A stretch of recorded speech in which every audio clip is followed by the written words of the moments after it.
Renaissance একটি অবিশ্বাস্য পুনর্জাগরণ এবং রূপান্তরের যুগ, শুধুমাত্র একটি শিল্প বিপ্লবই ছিল না, বরং এটি ছিল ধারণার তীব্র প্রতিযোগিতা এবং সাহসী ব্যক্তিদের যুদ্ধক্ষেত্র, যারা প্রচলিত ধারণাকে চ্যালেঞ্জ করতে সাহসী হয়েছিল। মধ্যযুগীয় বিশ্বাস এবং শতাব্দীকাল ধরে স্থবিরতার মধ্যে ডুবে থাকা একটি পৃথিবীতে নতুন এক প্রজন্মের চিন্তক, শিল্পী এবং অনুসন্ধানকারীরা আগুন জ্বালিয়ে দিয়েছিল যা চিরকাল ইতিহাসের গতিপথ পরিবর্তন করবে। গল্পটি একটি চমকপ্রদ দৃশ্য দিয়ে শুরু হয়। ইউরোপের গির্জা এবং দুর্গগুলির মধ্যে মুদ্রণযন্ত্র, যা শুধু একটি সাধারণ উদ্ভাবন মনে হতো, দৃশ্যত এক বিস্ফোরণ ঘটিয়ে বুদ্ধিজীবী দাবানল তৈরি করে। যা একসময় ছিল একটি গোপন রহস্য, মুদ্রণযন্ত্র এখন একটি বিপ্লবী ধারণা ছড়ানোর হাতিয়ার হয়ে উঠেছে। এটি শুধু সাহিত্য শুরু হওয়ার সময় নয়, এটি বিদ্রোহের সূচনা। বিশ্বাস, শক্তি এবং বিজ্ঞান সম্পর্কিত ধারণাগুলি আর কেবলমাত্র কিছু নির্বাচিত মানুষের কাছে সীমাবদ্ধ ছিল না। হঠাৎ সাধারণ মানুষও পড়তে এবং প্রতিষ্ঠিত আদেশকে প্রশ্ন করতে পারে। কিন্তু এটি শুধু বরফের শীর্ষ। ইতালির শহর রাজ্যগুলির ছায়ায় এক তীব্র সফ্রামেসি যুদ্ধ চলছে। ফ্লোরেন্সে লিওনার্দো দা ভিঞ্চি শুধুমাত্র একজন প্রতিভাবান নয়, তিনি একজন গুপ্তচর, উদ্ভাবক এবং দার্শনিক একসাথে। তার নোটবুকগুলো, যা ভবিষ্যদ্বাণীমূলক ডিজাইন দ্বারা পূর্ণ, এমন গোপনীয়তা ধারণ করে যা মানুষের জীবন ও চিন্তাভাবনার ধারা পরিবর্তন করতে পারে। তবে তার সবচেয়ে বিতর্কিত ধারণা, একটি উড়ন্ত মেশিন, শুধুমাত্র একটি স্বপ্ন নাও হতে পারে। যদি লিওনার্দো তার সময়ের চেয়েও কিছু অগ্রসর কিছু খুঁজে পেয়েছিলেন। তারপর আসে গ্যালিলিও গ্যালিলেই এর গল্প, যিনি গির্জা এবং শতাব্দীকাল ধরে প্রতিষ্ঠিত ঐতিহ্যকে চ্যালেঞ্জ করেন তার টেলিস্কোপের মাধ্যমে। তিনি শুধুমাত্র তারার দিকে তাকান না, তিনি সত্য দেখেন, এমন একটি সত্য যা শতাব্দীর পুরনো গোঁড়ামিকে উপরে ফেলতে পারে। কিন্তু টুইস্ট কি? গ্যালিলিওর আবিষ্কার শুধু জ্যোতির্বিজ্ঞান সম্পর্কিত ছিল না, এটি ছিল বিজ্ঞান এবং ধর্মের মধ্যে একটি আদর্শিক যুদ্ধ, যা মানব জ্ঞানের ভবিষ্যৎ নির্ধারণ করেছিল। এবং যখন ইউরোপ এই অবিশ্বাস্য ধারণাগুলির সাথে মোকাবিলা করছিল, অনুসন্ধানের যুগ একটি বিপজ্জনক মোড় নিল।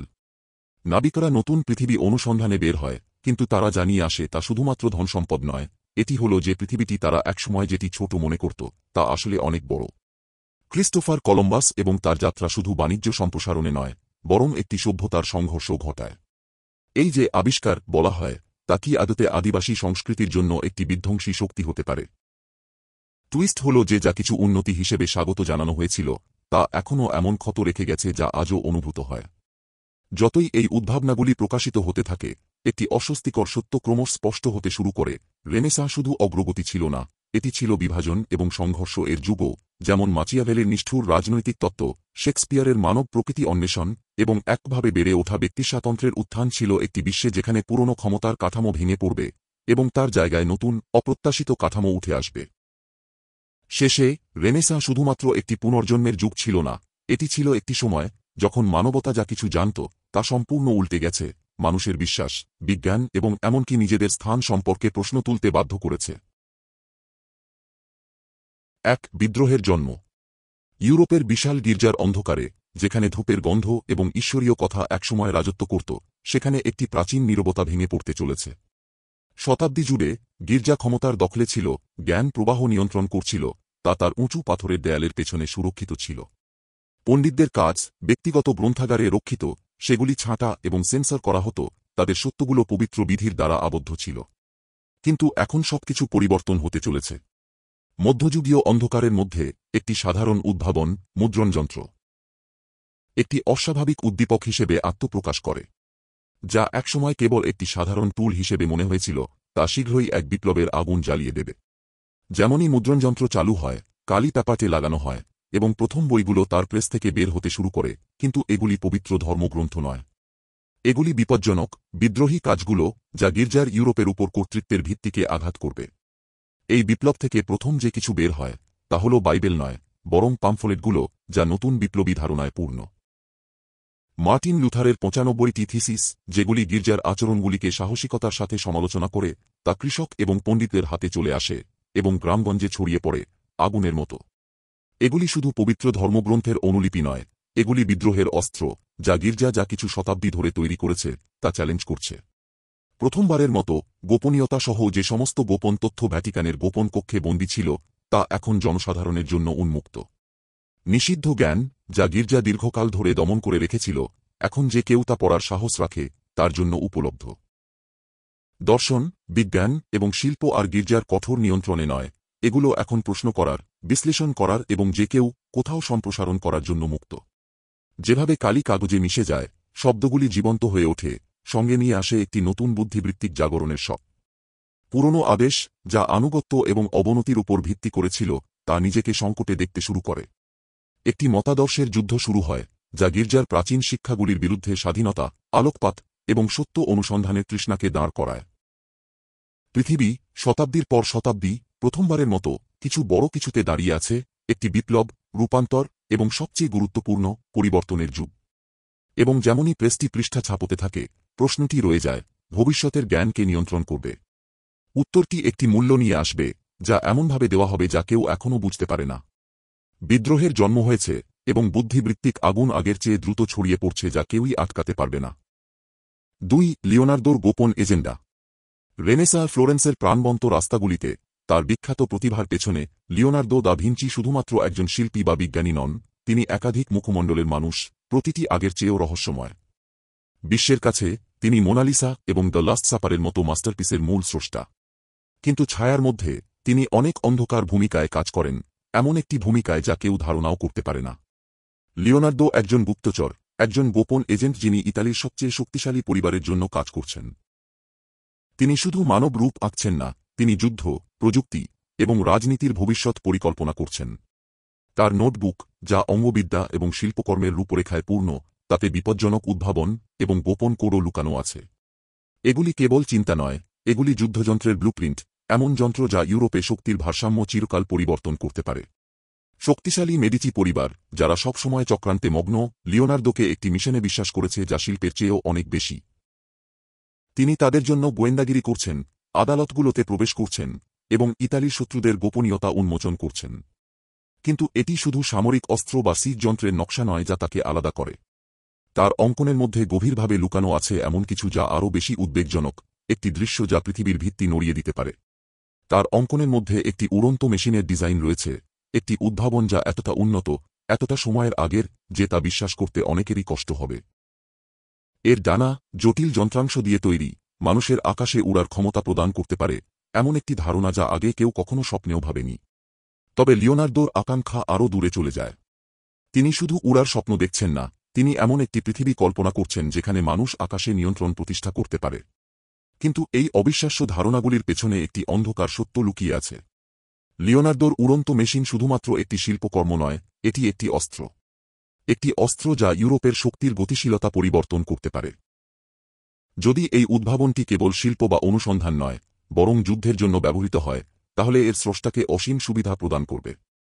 টুইস্ট কি? ভ্যাটিকান জানে যে লিওনার্দো যা তৈরি করতে চাচ্ছে, এবং তারা ভয়ে কাঁপছে। গির্জা, যা ইউরোপে তার আধিপত্য বজায় রাখতে মরিয়া, এই জ্ঞানকে দমন করার জন্য কিছুই ছাড়বে না। লিওনার্দোর উদ্ভাবন সেকুলার পৃথিবীকে শক্তিশালী করতে পারে, যা প্রতিদ্বন্দ্বী শক্তিকে গির্জার আধিপত্যকে চ্যালেঞ্জ করার ক্ষমতা দেবে। যদি ভ্যাটিকান তার ডিজাইনের প্রকৃত প্রকৃতি জানে, তারা তাকে এবং তার কাজকে ধ্বংস করতে কিছুই বাদ রাখবে না, এটি দিনের আলো দেখার আগেই। লিওনার্দো, শক্তিশালী পরিবারের প্রতি তার আনুগত্য এবং তার নিজস্ব দৃষ্টিভঙ্গি প্রতিভার মধ্যে জড়িয়ে পড়েছে, একটি নৈতিক দ্বন্দ্বের সম্মুখীন। তিনি উড়ন্ত মেশিনটি পৃথিবীর কাছে উন্মোচন করবেন, গির্জার ভয়াবহ হুমকি সত্ত্বেও। অথবা তিনি তার সবচেয়ে বড় সৃষ্টি গোপন রাখবেন, সিক্রেটে পুঁতে ফেলবেন, যাতে কেউ, না বন্ধু, না শত্রু, এটি নিজের লাভের জন্য ব্যবহার করতে না পারে। ফ্লোরেন্সে, যেখানে বিপ্লবের বাতাস বয়ে যাচ্ছে, লিওনার্দোর গোপন এজেন্ডা শুধুমাত্র শিল্প এবং উদ্ভাবনের বিষয় নয়, এটি ভবিষ্যতের উপর নিয়ন্ত্রণের জন্য একটি যুদ্ধ। 3. গ্যালিলিওর সাহসী সত্য। 17 শতকের প্রারম্ভে গ্যালিলিও গ্যালিলেই একটি আবিষ্কারের কিনারায় দাঁড়িয়ে আছেন যা পুরো পৃথিবীকে উলটপালট করে দিতে পারে। তার কাছে শুধুমাত্র একটি মৌলিক টেলিস্কোপ এবং সত্যের প্রতি অদম্য তৃষ্ণা ছিল, এবং তিনি আকাশমণ্ডল, এক বিশাল এবং অজানা মহাবিশ্বে চোখ রেখে একটি এমন রেভেলেশন করেন যা সবকিছু বদলে দেবে। পৃথিবী মহাবিশ্বের কেন্দ্রস্থলে বসে নেই, এটি সূর্যকে প্রদক্ষিণ করে, যেমন প্রকৃতি চেয়েছিল। যা শুরু হয়েছিল রাতের আকাশের একটি সাধারণ পর্যবেক্ষণ হিসেবে, তা হয়ে ওঠে পৃথিবীকে চিরতরে পরিবর্তনকারী একটি সত্য যা গির্জার শতাব্দী প্রাচীন শিক্ষাগুলির চ্যালেঞ্জ। হাজার হাজার বছর ধরে ক্যাথলিক গির্জা শুধুমাত্র বিশ্বাস নয়, জ্ঞানের উপরও আধিপত্য প্রতিষ্ঠা করেছিল, মহাবিশ্বের সত্য নির্ধারণ করেছিল। কিন্তু গ্যালিলিওর আবিষ্কারের ফলে খ্রিস্টান ধর্মগ্রন্থের ভিত্তি বিপর্যস্ত হয়ে পড়ে, যা পৃথিবীকে সৃষ্টির কেন্দ্রস্থলে স্থান দেয়। এটি প্রমাণিত হয় যে মহাবিশ্বটি মানবজাতির কেন্দ্রস্থলে সৃষ্ট নয়, এবং এই প্রকাশনা গির্জার প্রচারিত সমস্ত শিক্ষাকে নষ্ট করতে পারে। কিন্তু টুইস্ট কি? গ্যালিলিওর পর্যবেক্ষণ শুধুমাত্র তারার এবং গ্রহের ক্ষেত্রেই সীমাবদ্ধ নয়। তার কাজের মধ্যে তিনি একটি গভীর সত্য দেখতে শুরু করেন, একটি সত্য যা ক্ষমতা, নিয়ন্ত্রণ এবং মানব বোঝাবুঝির প্রকৃতির সঙ্গে সম্পর্কিত। তিনি যা আবিষ্কার করেন তা কেবল আকাশীয় যান্ত্রিকতা নয়। এটি হল এই উপলব্ধি যে সত্য নিজেই চুপিসারে ইপুলেট করা হচ্ছে, ক্ষমতার স্তরগুলোর পিছনে লুকানো, এবং সেই সব মানুষের দ্বারা নিয়ন্ত্রিত যারা জনগণের উপর তাদের আধিপত্য বজায় রাখতে চায়। গ্যালিলিওর কাজ শুরু হয় শুধু তারাদেরই নয়, বরং বাস্তবতা নির্ধারণকারী কর্তৃপক্ষকেও প্রশ্ন করতে। মহাবিশ্ব উন্মোচন করার মাধ্যমে তিনি পৃথিবী জুড়ে ক্ষমতার ভিত্তিগুলোর মধ্যে ফাটল ধরাতে শুরু করেন। যতই তার আবিষ্কার ইউরোপে ছড়িয়ে পড়ে, গ্যালিলিওর বিজ্ঞান এবং ধর্মের বিরুদ্ধে বিদ্রোহ এক ধরনের বিদ্রোহী কাজ হয়ে ওঠে। তার আনুগত্য শুধু গির্জার কাছে নয়, বরং ইতালির এবং তার বাইরের শক্তিশালী গোষ্ঠীগুলোর কাছে পরীক্ষা করা হতে থাকে। প্রতিটি নতুন আবিষ্কারের সঙ্গে তিনি নির্যাতনের লক্ষ্য হয়ে ওঠেন, এবং দড়ি আরও শক্ত হয়ে ওঠে। গির্জা যখন তাকে চুপ করানোর জন্য পদক্ষেপ নেয়, তখন প্রশ্নটি আর শুধুমাত্র তার আবিষ্কার সম্পর্কে নয়, বরং কে জ্ঞান এবং সত্য নিয়ন্ত্রণ করবে, সেই সম্পর্কে হয়ে দাঁড়ায়। গ্যালিলিওর একসময় শান্তিপূর্ণ পর্যবেক্ষণমূলক জীবন এখন এক মতাদর্শের যুদ্ধক্ষেত্রে পরিণত হয়। টুইস্ট কি? গ্যালিলিওর সবচেয়ে বড় বিপদ হয়তো ধর্মীয় প্রতিষ্ঠানে নয়, বরং সেই চিন্তাশীল বুদ্ধিবৃত্তিক মহলে যে মহলটি সত্যের সন্ধানে বলে দাবি করে। এটি হল চিন্তার স্বাধীনতা এবং আনুগত্যের ভারী বোঝার মধ্যে সংগ্রাম। যখন তার শত্রুরা তার উপর চেপে বসে, গ্যালিলিও একটি হৃদয়বিদারক সিদ্ধান্তের মুখোমুখি হন। তিনি কি তার আবিষ্কারগুলোকে সমর্থন করবেন, সবকিছু ঝুঁকিতে রেখে, তার ক্যারিয়ার, তার জীবন এবং বিজ্ঞানের ভবিষ্যৎ নিজেই? নাকি তিনি কর্তৃত্বের চাপের সামনে মাথা নত করবেন এবং তিনি যা খুঁজে পেয়েছেন তা গোপন রাখবেন? শেষে গ্যালিলিও শুধুমাত্র একজন বিজ্ঞানী নন, তিনি সত্য এবং ক্ষমতার মধ্যে চিরন্তন যুদ্ধে একটি প্রতীক হয়ে ওঠেন, এমন একটি যুদ্ধ যা মানবজাতির পরবর্তী শতাব্দী জুড়ে তার ভবিষ্যৎ নির্ধারণ করবে। 4. মতাদর্শের নীরব যুদ্ধ। গ্যালিলিওর আবিষ্কারগুলি যখন আগুনের মতো ছড়িয়ে পড়ে, তখন বিজ্ঞান এবং ধর্মের মধ্যে উত্তেজনা এক উত্তপ্ত বিন্দুতে পৌঁছে যায়। যা একসময় একটি নীরব বুদ্ধিবৃত্তিক অনুসন্ধান ছিল, তা এখন একটি পূর্ণাঙ্গ মতাদর্শের যুদ্ধ হয়ে দাঁড়ায়। প্রতিটি পক্ষ তাদের নিজেদের সত্যের সংস্করণ ফেরসই রক্ষা করে। গির্জা তার শতাব্দী জুড়ে অধিকার নিয়ে গ্যালিলিওর উন্মোচনগুলোকে শুধু আকাশে চ্যালেঞ্জ হিসেবে নয়, বরং ইউরোপে তার নিজের ক্ষমতার জন্য একটি অস্তিত্বগত হুমকি হিসেবে দেখছে। মহাবিশ্ব, যা একসময় ঈশ্বরীয় পরিকল্পনার দ্বারা শাসিত ছিল, এখন এক বিশাল নির্দেশ সিস্টেম হিসেবে প্রকাশিত হচ্ছে, একটি মহাবিশ্ব যেখানে মানবজাতি কেন্দ্রস্থলে নয়, এবং গির্জার ঈশ্বরীয় সত্যের ব্যাখ্যাকারী হিসেবে ভূমিকা প্রশ্নবিদ্ধ হচ্ছে। টুইস্ট কি? গির্জার প্রতিক্রিয়া শুধুমাত্র সেন্সরশিপের চেয়েও অনেক বেশি চক্রান্তমূলক। তারা শুধু গ্যালিলিও এবং তার অনুসারীদের মৌন করে রাখতে চায় না, বরং তারা জ্ঞান এবং ক্ষমতার প্রতিষ্ঠানগুলোকে এমনভাবে পরিবর্তন করতে শুরু করে, যাতে তাদের অধিকারকে চ্যালেঞ্জ করার আর কোনো সুযোগ কখনই সৃষ্টি না হয়। বিশ্ববিদ্যালয়গুলো, যেগুলো একসময় বুদ্ধিবৃত্তিক অনুসন্ধানের কেন্দ্র ছিল, তা এখন এক ধরনের একত্রীকরণের প্রজনন ক্ষেত্র হয়ে ওঠে। পণ্ডিতরা যারা প্রতিষ্ঠিত আদেশ প্রশ্ন করতে সাহস করেন, তারা এক্সকমিউনিকেটেড হয়, অপমানিত হয়, বা তার থেকেও খারাপ, কারাগারে নিক্ষিপ্ত হয়। গির্জার প্রভাব শুধু মঞ্চ এবং প্রার্থনা কক্ষে সীমাবদ্ধ নয়, এটি এমন সমস্ত প্রতিষ্ঠানকে দখল করে নেয় যা একসময় জ্ঞান এবং প্রজ্ঞার রক্ষক হওয়ার কথা ছিল। বন্দি দরজাগুলোর পেছনে একটি নীরব যুদ্ধ চলছে, এবং এর অস্ত্র শুধুমাত্র বই নয়, বরং জীবন। দার্শনিক, গণিতজ্ঞ এবং বিজ্ঞানীরা, যারা গ্যালিলিওর বিশ্বদৃষ্টিকে গ্রহণ করতে সাহসী ছিলেন, তারা নিজেকে শিকার হিসেবে দেখতে শুরু করেন, গোপন হয়ে থাকতে বাধ্য হন, অথবা একটি নির্মম, অদৃশ্য হাত দ্বারা মৌন হয়ে যান। কেউ কেউ ইনকুইজিশনে টেনে নিয়ে যাওয়া হয়, যেখানে স্বীকারোক্তি বের করার জন্য শারীরিক নির্যাতন করা হয়। অন্যরা রহস্যজনকভাবে রাতের অন্ধকারে গায়েব হয়ে যায়, তাদের কাজ ইতিহাস থেকে মুছে ফেলা হয়। সত্যের অনুসন্ধান এক মরণপণ দাবা খেলা হয়ে ওঠে, যেখানে প্রতিটি চাল গির্জার দ্বারা মনিটর করা হয়, এবং প্রতিটি জ্ঞানের অগ্রগতি প্রতিশোধের মুখোমুখি হয়। তবে গির্জার কবজ আরও শক্ত হয়, এমন এক প্রতিরোধ শুরু হতে থাকে, যা গোপনে কাজ করে, লুকানো চিহ্ন এবং গোপন গুজবের মাধ্যমে যোগাযোগ করে। পণ্ডিতরা এবং দার্শনিকরা, যারা একসময় প্রতিযোগিতামূলক ধারণার দ্বারা বিভক্ত ছিলেন, এখন এক গোপন নেটওয়ার্কে একত্রিত হয়ে গ্যালিলিওর কাজ রক্ষা এবং ছড়িয়ে দেওয়ার জন্য নিবেদিত। এই যুদ্ধ আর শুধুমাত্র বুদ্ধিবৃত্তিক স্বাধীনতার জন্য নয়, এটি এখন জীবন রক্ষার যুদ্ধ হয়ে উঠেছে। যা শুরু হয়েছিল জ্ঞানচর্চার স্বাধীনতার জন্য, তা এখন সত্যিকার অর্থে জীবন রক্ষার যুদ্ধ, যেহেতু গির্জা তার বিশাল ক্ষমতা ব্যবহার করে নতুন চিন্তার যুগের বীজগুলোকে চূর্ণবিচূর্ণ করতে চায়। কিন্তু গির্জার চালাকি আরও গভীর। জ্ঞানসমগ্রের বুনিয়াদি এখন নতুন করে লেখা হচ্ছে, সত্য দিয়ে নয়, বরং যারা তা নিয়ন্ত্রণ করে তাদের দ্বারা। গ্রন্থাগার এবং পাণ্ডুলিপি পুড়িয়ে ফেলা হচ্ছে, রেকর্ড মিথ্যা করা হচ্ছে, এবং ইতিহাস নতুন করে লেখা হচ্ছে যাতে গির্জার আধিপত্য রক্ষা করা যায়।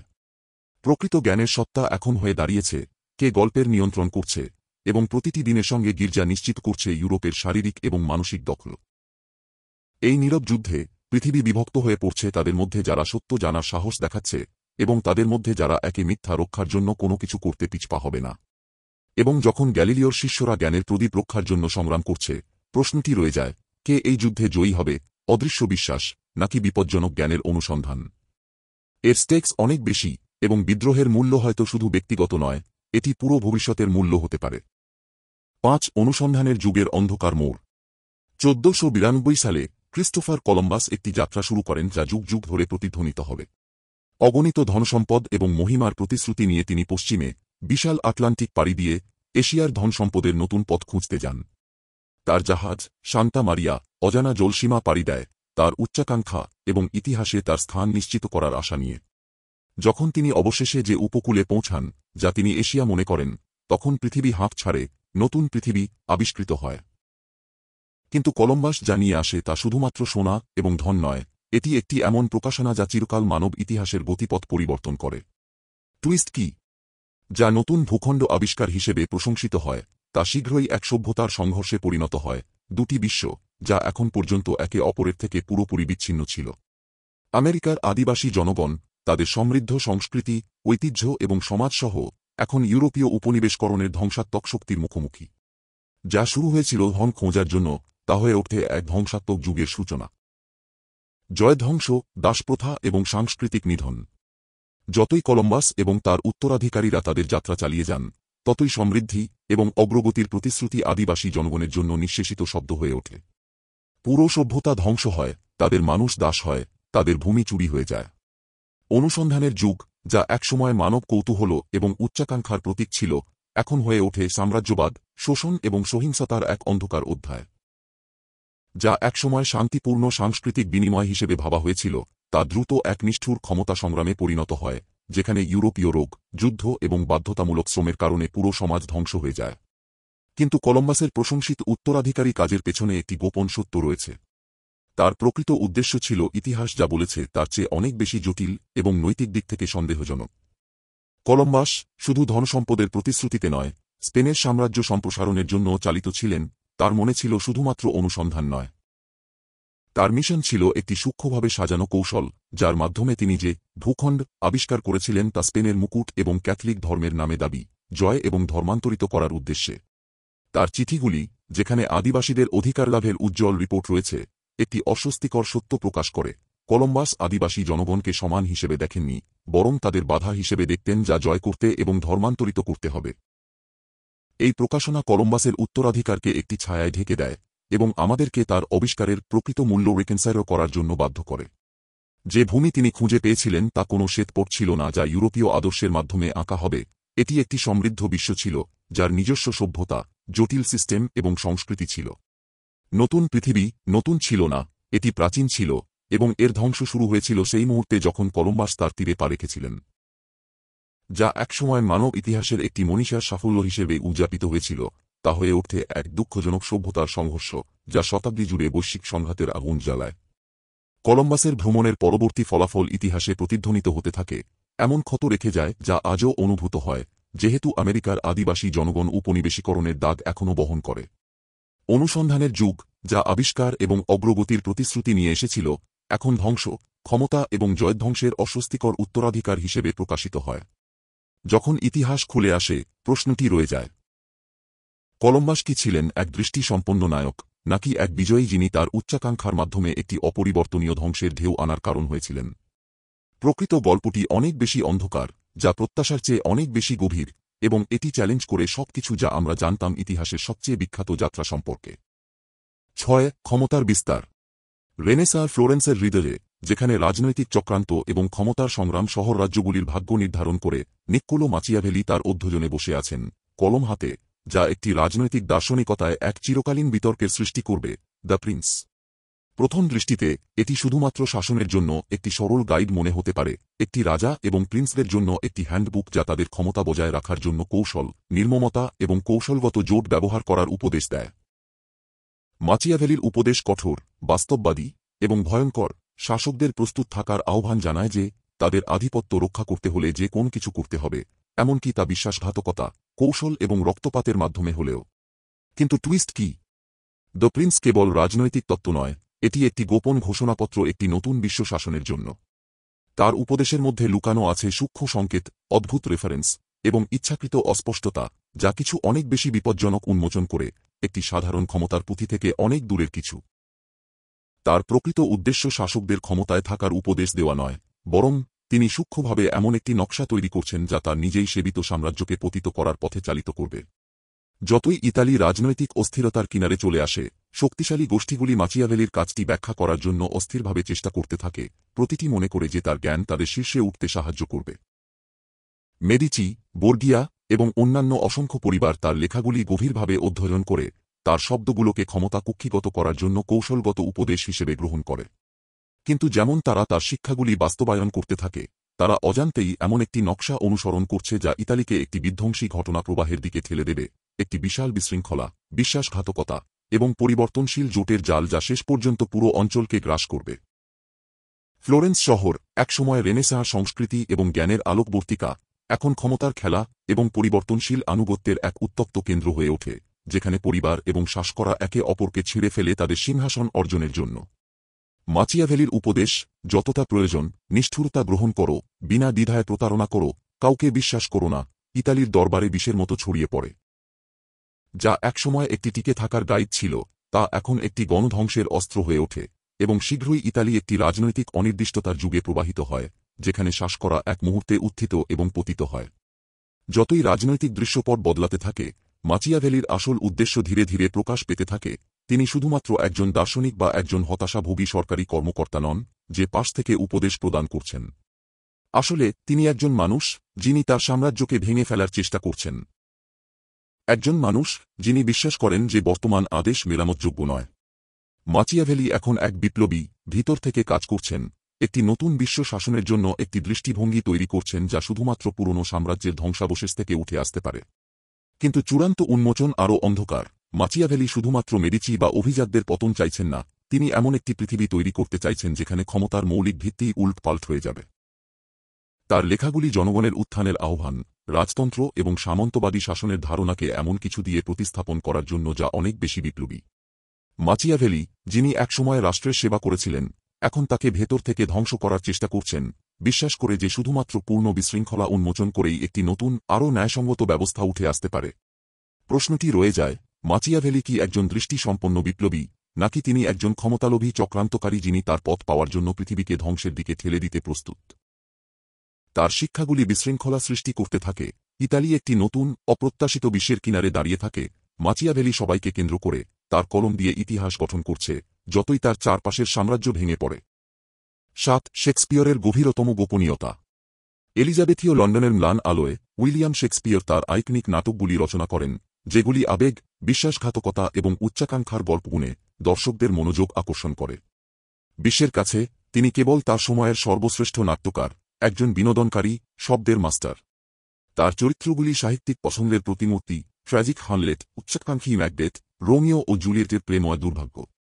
কিন্তু টুইস্ট কি? শেক্সপিয়রের চরিত্রগুলি কেবল কল্পকাহিনী নয়, তারা রাজনৈতিক ক্ষমতার সংগ্রাম এবং নৈতিক সংকটের সূক্ষ্ম প্রতীক, যা সমাজের ভিত্তিকে নাড়িয়ে দিচ্ছে। যেমন শেক্সপিয়রের কাজগুলি জনপ্রিয়তা লাভ করে, তেমন তারা কেবল নাটক নয়, তারা রাজতন্ত্র, গির্জা এবং ব্যক্তির উত্তেজনার প্রতিবিম্ব হয়ে ওঠে। তার গল্পগুলি, যা রাজনৈতিক চক্রান্ত এবং নৈতিক জটিলতায় পূর্ণ ইংল্যান্ডের অস্থিরতার প্রতিফলন। রাজতন্ত্র, তার ক্ষমতা ধরে রাখার ডেসপারেট চেষ্টা করে, শেক্সপিয়রের কাজে সৎ ও বিশ্বাসঘাতকতার নৃত্য, কর্তব্য এবং বিশ্বাসঘাতকতার সম্পর্ক দেখে। গির্জা, তার আধিপত্য ধরে রাখার জন্য সংগ্রামরত, শেক্সপিয়রের কাজে তার দুর্নীতিগ্রস্ত প্রথা এবং বিশ্বাস ও যুক্তির উপর তার শ্বাসরুদ্ধকর আধিপত্যের সূক্ষ্ম সমালোচনা খুঁজে পায়। কিন্তু শেক্সপিয়রের প্রকৃত লক্ষ্য শুধুমাত্র তার দর্শকদের বিনোদন দেওয়া নয়, বরং অনেক বেশি জটিল এবং বিপজ্জনক। যদি তার শিল্প ছিল একটি সূক্ষ্ম, সচেতন বিদ্রোহের কাজ, যদি শেক্সপিয়র কেবল রাজকীয় আদালত বা জনগণের জন্য নাটক লিখতেন না, বরং এমন কিছু ধারণা বপন করছিলেন যা সমাজকে প্রান্তে ঠেলে দিতে পারে। ধারণাগুলি যা তার পৃথিবীকে শাসনকারী ক্ষমতা এবং নিয়ন্ত্রণের সিস্টেমগুলিকে অধঃপতিত করবে। প্রত্যেক চরিত্রে, প্রত্যেক গল্পের মোড়ে, শেক্সপিয়ার গোপন বার্তা কোডেড সমালোচনা বুনে দেন রাজতন্ত্র, গির্জা এবং এমন প্রতিষ্ঠানগুলির বিরুদ্ধে যেগুলি আনুগত্য দাবি করে। ম্যাকবেথের রক্তাক্ত ক্ষমতায় উত্তরণ কেবল উচ্চাকাঙ্ক্ষা নয়, এটি রাজত্বের ভঙ্গুর প্রকৃতির একটি প্রতিফলন, অযথা ক্ষমতার পরিণতি সম্পর্কে একটি সতর্কতা। হামলেটের অনিশ্চয়তা কেবল একটি মনস্তাত্ত্বিক অধ্যয়ন নয়, এটি একটি জাতির নৈতিক সংঘর্ষের প্রতিফলন, যা পুরানো বিশ্বকৃত ঐতিহ্য এবং একটি বৃদ্ধি পাওয়া ব্যক্তিগত স্বাধীনতার জন্য আকাঙ্ক্ষা দ্বিধায় বিভক্ত। আর রোমিও এবং জুলিয়েট, তাদের ট্র্যাজিক সমাপ্তি কেবল একটি প্রেমের গল্প নয়, এটি পরিবার, কর্তব্য এবং সামাজিক প্রত্যাশার শ্বাসরুদ্ধকর সীমাবদ্ধতার একটি রূপক, এমন শক্তি যা মানুষকে বাধ্যবাধকতার জালে আটকে রাখে। যতই তার কাজগুলি প্রভাব বিস্তার করে, শেক্সপিয়ার বুঝতে শুরু করেন তার সৃষ্টির শক্তি। তার নাটকগুলি আর কেবল পৃষ্ঠায় লেখা শব্দ নয়, এগুলো সূক্ষ্ম বিপ্লবের অস্ত্র হয়ে ওঠে, যা বিতর্ক উন্মোচন করতে, অসন্তোষ সৃষ্টি করতে এবং অভিজ্ঞান ও সাধারণ জনগণের মনোভাবকে প্রভাবিত করতে সক্ষম। যদি শেক্সপিয়ার কেবল তার সময়ের প্রতিফলন না হয়ে থাকেন, তবে তিনি কি আসলে তার শিল্পের মাধ্যমে একটি নীরব বিদ্রোহ আয়োজন করছেন, ক্ষমতা, ন্যায় এবং নৈতিকতার প্রতি দর্শকদের উপলব্ধি সচেতনভাবে পরিবর্তন করছেন? টুইস্ট আরও গভীর হয়, শেক্সপিয়ারের নাটকগুলি কেবল রাজতন্ত্র বা গির্জার সমালোচনা নয়, এগুলি বিপ্লবের নকশা। প্রতীকবাদ এবং রূপকতার স্তরের নিচে লুকানো আছে একটি সংগ্রাম, যা জনগণকে বর্তমান অবস্থার প্রশ্ন তুলতে, কর্তৃপক্ষকে চ্যালেঞ্জ করতে এবং একটি ন্যায়পূর্ণ বিশ্বের জন্য সংগ্রাম করতে উৎসাহিত করে। কিন্তু চূড়ান্ত প্রশ্ন রয়ে যায়, তার দর্শকরা কি বার্তাটি বুঝতে পারবে তার আগেই? যখন শেক্সপিয়ার তার কাজগুলি ইংল্যান্ডে ছড়িয়ে যেতে দেখেন, তিনি তার গোপন বিদ্রোহের পরিণতি মোকাবেলা করতে বাধ্য হন। তিনি কি একজন দৃষ্টিসম্পন্ন বিপ্লবী হিসেবে প্রশংসিত হবেন, নাকি তার শিল্প সমাজকে ধ্বংসের কিনারে ঠেলে দেবে? শেষে, শেক্সপিয়ারের গভীরতম গোপনীয়তা হল যে তার নাটকগুলি কখনও কেবল বিনোদনের জন্য ছিল না, এগুলো ছিল একটি উপবিসংবাদী অস্ত্র, সূক্ষ্মভাবে বিপ্লবের অগ্নি প্রজ্বলিত করতে, প্রতিটি শব্দে। একত্বের উত্থান। রেনেসাঁর হৃদয়ে একটি বিপ্লবী ধারণা অবশেষে শিকড় স্থাপন করতে শুরু করে, একক ব্যক্তির ধারণা। আর মানুষ শুধুমাত্র গির্জা, রাজা বা ঐতিহ্যের আদেশ দ্বারা আবদ্ধ থাকে না। রেনেসাঁ এমন একটি ধারণার পক্ষ নেয়, যেখানে বলা হয় যে একক ব্যক্তি তার নিজের ভাগ্য গড়তে সক্ষম, নিজের উদ্দেশ্য সংজ্ঞায়িত করতে পারে এবং সেই শক্তির বিরুদ্ধে প্রতিবাদ করতে পারে যারা তার জীবন নিয়ন্ত্রণ করতে চায়। শিল্পী, চিন্তাবিদ এবং অনুসন্ধানকারী যারা ফিউডালিজম এবং ধর্মের বন্ধন থেকে মুক্তি পান, এমন একটি যুগের সূচনা হয় যেখানে ব্যক্তিগত স্বাধীনতা সবচেয়ে বড় পুরস্কার হয়ে ওঠে। টুইস্ট কি? এই নতুন বিশ্বাস যা ব্যক্তিগত স্বায়ত্তশাসনের প্রতি আস্থা রাখে, যা মানুষকে মহত্ব অর্জনের জন্য ক্ষমতায়িত করার উদ্দেশ্যে ছিল, তা একটি বিপজ্জনক বিপ্লবের সূচনা করে, একটি বিপ্লব যা পুরনো ঐতিহ্যের ভিত্তিগুলি ভেঙে ফেলতে থ্রেডেন্স। যখন মানুষ স্বনির্ধারণের শক্তি গ্রহণ করে, তখন এটি ইউরোপ জুড়ে একটি তরঙ্গ প্রভাব তৈরি করে, রাজতন্ত্রকে অস্থিতিশীল করে, গির্জার আধিপত্যকে চ্যালেঞ্জ করে, এবং সেই শতাব্দী প্রাচীন সামাজিক শ্রেণীবিভাগগুলিকে বিদ্রোহ করে যা একসময় পৃথিবীকে সংজ্ঞায়িত করেছিল। একটি একক ব্যক্তি যা তার ভাগ্য নতুন করে লিখতে সক্ষম, এটি একটি শক্তি হয়ে ওঠে যা উপেক্ষা করা যায় না। কিন্তু যখন ব্যক্তিগত স্বাধীনতার ধারণাটি মহাদেশ জুড়ে ছড়িয়ে পড়ে, তখন এটি অনেক বেশি অস্থির হয়ে ওঠে, যা কেউ আশা করেনি। এটি একটি অস্ত্র হয়ে ওঠে, যা সৃজনশীলতা এবং ধ্বংসের জন্য একটি সরঞ্জাম হয়ে দাঁড়ায়। এই নিউফাউন্ড শক্তি নিয়ে, মানুষ শুধুমাত্র রাজাদের ক্ষমতার বিরুদ্ধে প্রশ্ন তোলে না, বরং সমাজের নিজস্ব কাঠামো প্রশ্নবিদ্ধ হয়ে ওঠে। শিল্পীরা যেমন লিওনার্দো দা ভিঞ্চি এবং মিকেলাঞ্জেলো তাদের একক প্রতিভাকে ব্যবহার করে এমন শিল্পকর্ম তৈরি করেন যা শুধু শৈল্পিক রীতিনীতির নয়, বরং পুরো বিশ্ব দৃষ্টিভঙ্গির বিরুদ্ধে চ্যালেঞ্জ। দার্শনিক এবং বিজ্ঞানীরা যেমন গ্যালিলিও ধর্মীয় মতবাদকে চ্যালেঞ্জ করে ঘোষণা করেন যে মানবীয় যুক্তি এবং পর্যবেক্ষণই বোঝার প্রকৃত পথ। কিন্তু এই আন্দোলন এখানেই থেমে থাকে না। একত্বের উত্থান একটি মৌলিক শক্তির পরিবর্তন শুরু করে, যেখানে সাধারণ মানুষ, যারা একসময় তাদের শ্রেণী বা ধর্ম দ্বারা শাসিত ছিল, শুধু সৃজনশীল স্বাধীনতা নয়, রাজনৈতিক পরিবর্তন, সামাজিক সমতা এবং শাসক কর্তৃপক্ষকে চ্যালেঞ্জ করার অধিকার দাবি করতে শুরু করে। যা একসময় চিন্তার একটি নীরব বিদ্রোহ ছিল, তা এখন একটি কর্মের আহ্বান হয়ে ওঠে, যেমন বিভিন্ন স্তরের মানুষ রাজা, পোপ এবং অভিজাতদের বৈধতাকে প্রশ্ন করতে শুরু করে। প্রতিষ্ঠান, রাজতন্ত্র, গির্জা এবং অভিজাত পরিবারগুলো এখন নিজেদের বিপদে মনে করে। একক ব্যক্তির শক্তি এখন তাদের দীর্ঘকালীন নিয়ন্ত্রণের বিরুদ্ধে সরাসরি চ্যালেঞ্জ হয়ে দাঁড়ায়। কিন্তু প্রকৃত বিপদ হল কত দ্রুত এই একত্ব একটি আন্দোলনে পরিণত হয় যা কেউই নিয়ন্ত্রণ করতে পারে না। বিদ্রোহ, বিক্ষোভ এবং এমনকি গৃহযুদ্ধ শুরু হয়, যেমন ব্যক্তিগত স্বাধীনতার দাবি বাড়ে, যা বিশ্বাসের ভিত্তিতে দাবি করা হয় যে প্রতিটি মানুষ তার নিজ জীবনের এবং নিজ ভূমির শাসন করার অধিকার রাখে। যতই বিপ্লবের আগুন ইউরোপে ছড়িয়ে পড়ে, প্রশ্নটি ওঠে, এই আন্দোলনকে নেতৃত্ব দেবেন কে? কে সেই নেতা যিনি একটি আন্দোলনকে পরিচালনা করবেন যার কোনো এক নেতা নেই, কোনো স্পষ্ট দিশা নেই এবং কোনো ডেফিনেটলি শেষ নেই? ক্ষমতার সংগ্রাম শুধুমাত্র ধারণার বিষয় নয়, বরং এটি নিয়ে যে ব্যক্তি জনগণের ভাগ্য নিয়ন্ত্রণ করবে তার সাথেও সম্পর্কিত।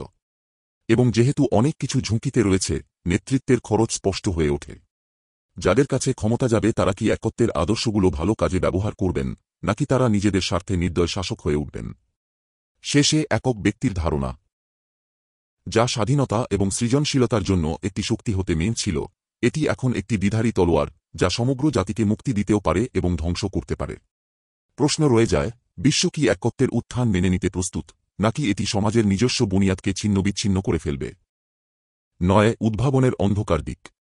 রেনেসাঁ একটি যুগান্তকারী অগ্রগতির সময়, একটি মুহূর্ত যখন নতুন ধারণা এবং উদ্ভাবনাগুলি পৃথিবীকে পরিবর্তন করতে শুরু করে। মুদ্রণযন্ত্র থেকে শুরু করে, যা বিপ্লবী জ্ঞানকে জনগণের কাছে পৌঁছে দেয়, গ্যালিলিওর টেলিস্কোপ যা মহাবিশ্বের রহস্য উন্মোচন করে, এবং দা ভিঞ্চির উড়ন্ত মেশিন যা মানবতাকে নতুন উচ্চতায় নিয়ে যাওয়ার প্রতিশ্রুতি দেয়, উদ্ভাবন যেন এক উজ্জ্বল ভবিষ্যতের চাবিকাঠি। এই উদ্ভাবনগুলি নতুন সম্ভাবনা, নতুন চিন্তাভাবনা এবং নতুন আবিষ্কারের রাজ্যে প্রবেশের দরজা খুলে দেয়। কিন্তু প্রতিটি সাফল্যের সাথে একটি অন্ধকার দিকও প্রকাশ পেতে থাকে। টুইস্ট কি? এই প্রতিটি উদ্ভাবন কেবল অগ্রগতির একটি সরঞ্জাম নয়, এটি একটি সম্ভাব্য অস্ত্র।